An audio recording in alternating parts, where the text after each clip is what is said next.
ان اول الناس بابراہیم للذین اتبعوہ، بے شک سب سے زیادہ قریب، سب سے زیادہ مناسبت، سب سے زیادہ تعلق لوگوں میں بھی ابراہیم سیدنا ابراہیم السلام سے ان لوگوں کو یہ نسبت اور تعلق اور مناسبت تھی للذین اتبعوہ، جنہوں نے ان کی اتباع کی، وہ زیادہ ان کے قریب تھے۔ وَهَذَا النَّبِيُّ، اور یہ نبی صلی اللہ علیہ وسلم بھی ان کے قریب ہیں کہ ان کی اولاد میں سے بھی ہیں اور ان کے بتلائے ہوئے طریقوں میں سے بھی ہیں اور ان کی مانگی ہوئی دعا کا نتیجہ بھی ہیں اور انہی اصولوں کی بنا پہ دعوت دے رہے ہیں جو سیدنا ابراہیم علیہ السلام نے اصول بتلائے تھے اللہ جل شانہ کی طرف سے، توحید کے، رسالت کے، آخرت کے، اور بہت سے احکام ہمارے سیدنا ابراہیم علیہ السلام کی شریعت کے موافق ہیں۔ والذین آمنوا، اور یہ لوگ جو ایمان لائے یہ بھی ان کے قریب ہیں۔ واللہ ولی المؤمنین، اور اللہ ولی ہیں، والی ہیں ایمان والوں کے۔ ان اول الناس، دوبارہ دیکھیں ترجمہ ذرا واضح ہو جائے گا۔ ان اول الناس، بے شک سب سے زیادہ قریب لوگوں میں ابراہیم علیہ السلام کے للذین اتبعوہ، وہ لوگ ہیں یا وہ لوگ تھے جنہوں نے ان کی اتباع کی، اور یہ نبی ہیں اور وہ لوگ ہیں جو ایمان لائے۔ اللہ ولی المؤمنین، اور اللہ والی ہیں، دوست ہیں ایمان والوں کے۔ تو صرف زبانی دعویٰ سے کچھ نہیں بنتا بلکہ عمل سے بنتا ہے۔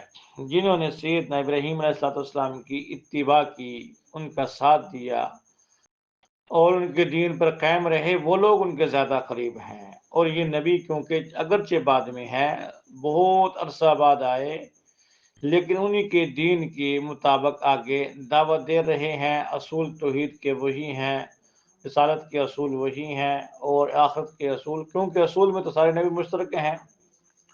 اور یہ ایمان والے جو نبی کریم صلی اللہ علیہ وسلم کی رہنمائی میں سیدنا ابراہیم علیہ السلام جو احکام لائے تھے، وہ بہت سے احکام ہماری شریعت کا حصہ بھی بن گئے، جیسے مسواک کرنا اور صفائی کرنا، ناخن کاٹنا، بال وغیرہ کتروانا، یہ سارے ختنہ کرنا، یہ سارا کیا طریقہ ہے؟ سیدنا ابراہیم علیہ السلام کے دین کا حصہ اور ہمارے دین کا بھی حصہ ہے۔ تو یہ ایمان والے بھی انہی کے زیادہ قریب ہیں۔ عمل سے زندگی بنتی ہے، جنت بھی جہنم بھی، یہ خاکی اپنی فطرت میں نہ نوری ہے نہ ناری۔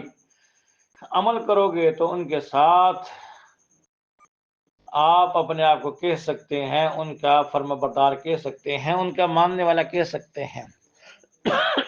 نبی کریم صلی اللہ علیہ وسلم سیدنا ابراہیم علیہ السلام کی دعا کا نتیجہ بھی ہے۔ یہ بات آپ نے پیچھے پڑھی ہوگی، صرف اشارہ تھا کہ انہوں نے خانہ کعبہ کو تعمیر کیا، اور خانہ کعبہ کے تعمیر کرنے کے بعد انہوں نے ہاتھ اٹھا کر ربنا وابعث فیہم، کہ اللہ میں ایسا نبی بھیج دیجئے جو انہی میں سے ہو اور وہ کتاب کی تلاوت کرے، حکمت کی تعلیم دے، تزکیہ ان کا کرے۔ تو یہ بشارت نبی کریم صلی اللہ علیہ وسلم کے حق میں پوری ہوئی یہ دعا، اور اس دعا کے نتیجے کے طور پر اللہ شانہ نے ہمارے نبی کو ان کی اولاد میں پیدا فرمایا۔ ایمان والے بھی ان کے ساتھ محبت کرتے ہیں، ان کے طریقوں پہ جو شریعت محمدیہ کا حصہ بنے ہیں اس پر چلنے کی کوشش کرتے ہیں۔ اور واللہ ولی المؤمنین، اور اللہ شانہ حامی ہیں ایمان والوں کے، ولی ہیں، دوست ہیں ایمان والوں کے۔ کتنی بڑی بات ہے کہ آدمی کا کسی کے ساتھ تعلق لگ جائے، وہ کتنا اپنے اندر کانفیڈنس محسوس کرتا ہے۔ کسی کا تھانے دار کے ساتھ واسطہ ہو جائے، دوستی ہو جائے، اور ویسے کوئی لنک مل جائے، بس کال ہی آ جائے تو کتنا آدمی مطمئن ہو جاتا ہے۔ بادشاہ وقت کے ساتھ آنا جانا ہو یا بیٹھنا نصیب ہو جائے تو لوگ سیلفیاں بنا بنا کے لوگوں کو دکھلا رہے ہوتے ہیں، کبھی فیس بک پہ، کبھی واٹس ایپ پہ، پتہ نہیں کہاں کہاں کہاں وہ لگاتے ہیں، جی میں بادشاہ کے ساتھ 2 گھڑی بیٹھ کے آیا ہوں، یا میرا فلاں افسر کے ساتھ تعلق ہے۔ تو مسلمان زہ نصیب اور زہ قسمت اللہ فرماتے ہیں کیا جی، واللہ ولی المومنین، اللہ دوست ہیں، حامی ہیں، مدد کرنے والے ہیں ایمان والوں کے۔ یہاں ایک لفظ اور ارشاد فرمایا، یہ بھی کہہ سکتے تھے ولی ہم، اللہ ان کے ولی ہیں تو بات پوری ہو جاتی، لیکن ولی المومنین فرمایا کہ اصل میں اللہ شانہ کا تعلق کسی قوم کے ساتھ نہیں ہے، کسی قوم کی وجہ سے اللہ شانہ کسی کی مدد نہیں کرتے، کسی علاقے کی بنا پہ مدد نہیں کرتے، کسی فرقے کی بنا پہ جس نے کوئی نام رکھ لیے، جیسے یہودی کہتے ہیں ہم یہودی بن گئے، عیسائی بن گئے، حالانکہ ان کے پاس کچھ بھی نہیں ہے، نہ عیسیٰ اسلام کی تعلیمات پہ عمل کرتے ہیں، نہ سیدنا موسیٰ علیہ السلام کی تعلیمات ان کے پاس ہیں، صرف نام رکھنے سے کچھ نہیں ہوتا، کسی کے ساتھ آدمی رشتہ داری اختیار کر لے اس سے کچھ نہیں ہوتا۔ اللہ فرماتے ہیں واللہ ولی المومنین، میں جو دوست ہوں مدد کرنے والا ہوں ایمان والوں کا ہوں، یعنی ایمان ایسی صفت ہے جو اللہ شانہ کی مدد کو کھینچتی ہے، اللہ کی حفاظت اس کو حاصل ہو جاتی ہے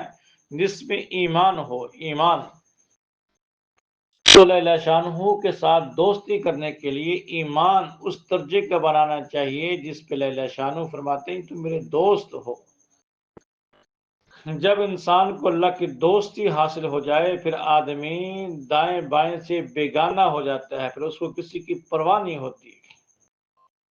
دوسری بات یہاں یہ بھی سوچنے کے قابل ہے کہ دیکھو جب اللہ دوست ہیں، انسان نافرمانی کرتا ہے تو اللہ ناراض ہو جاتے ہیں۔ اگر دوست واقعی تم اللہ کو دوست سمجھتے ہو اور اللہ شانہ کی دوستی کا بھرم رکھتے ہو تو اپنے اعمال کے ساتھ اس کو ناراض نہیں کرنا چاہیے۔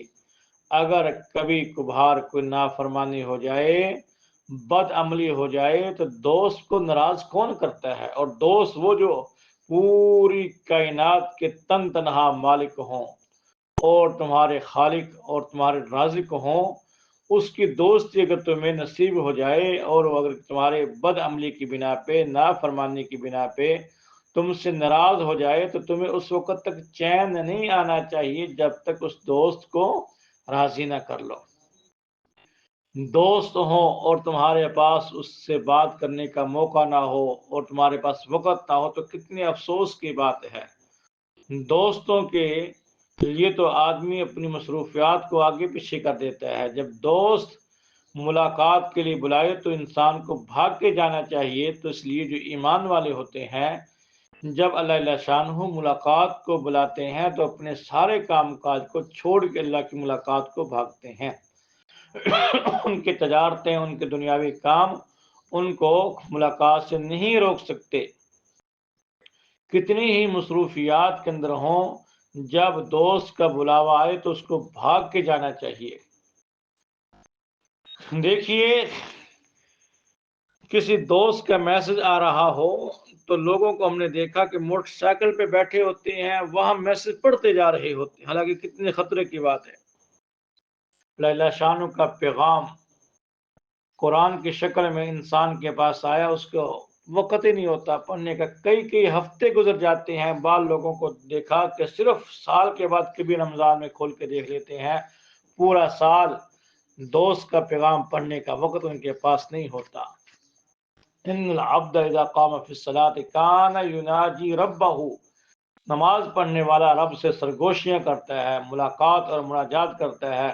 کتنے افسوس کی بات ہے کہ انسان کو اللہ شانہ کی دوستی نصیب ہو جائے اور یہ کہ میرے پاس تو وقت ہی نہیں ہے بات کرنے کا، وقت ہی نہیں بات کرنے کا۔ جس سے دوستی ہو تو اس سے تو بات کرنے کے لیے انسان بہانے ڈھونڈتا ہے۔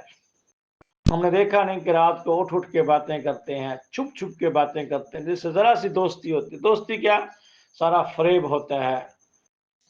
ان کے لیے راتوں کو جاگتے ہیں، جو کائنات کا مالک تمہیں دوستی کا تعلق دے رہا ہے تو اس کی دوستی کا تقاضا نہیں بنتا کہ ہم اٹھ کے اس سے باتیں کریں، چھپ کے اس سے باتیں کریں، ہر وقت اس کی بات کرنے کے لیے انتظار میں رہیں، موقع تلاش کرتے رہیں۔ اس لیے جو اللہ والے ہوتے ہیں وہ موقع بہ موقع کبھی کوئی بہانہ بنا کے کبھی کوئی بہانہ بنا کے رب سے باتیں کر رہے ہوتے ہیں۔ کبھی فرض تو پڑھنے ہی پڑھنے ہیں نا، پھر کبھی اشراق کا